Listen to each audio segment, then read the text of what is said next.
For my final project, I explored the efforts being made to increase diversity and inclusion in the Pan-Hellenic Greek community.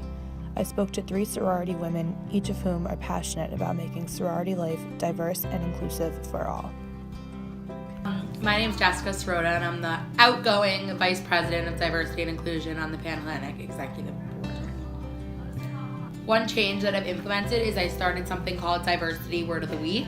So about every week, about every Sunday, I send out a word that's related to diversity and inclusion, and I do this to educate the community. I think our community is definitely improving on our racial diversity, but I think that we still have a long way to go because we're predominantly white women from a more wealthy, affluent background, which is what we're stereotyped a lot, and we're trying to change that in the future years.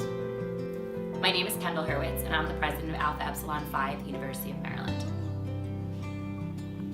So recently in May, Alpha Epsilon Phi actually was one of the first sororities to change one of our constitutional laws and allow for transgender women to join our rush process. So basically the way that it works is that any person who identifies as a woman when recruitment starts is able to rush with all the other women through the recruitment process. So it involves like a huge inclusive community. It allows for people to feel that they're not a boy or a girl, and they can, they don't have to identify with anything, but they're also part of another community within Greek life.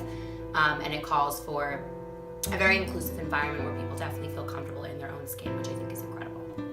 Hi, my name is Emily. I'm the Diversity and Inclusion Chair of Alpha Epsilon Phi, and I'm a sophomore broadcast journalism major. So my role as Diversity and Inclusion Chair is to go to weekly meetings with Jess Sirota. She is the VP of Diversity and Inclusion for Pan-Hellenic. And basically at those meetings, there's a representative from each chapter.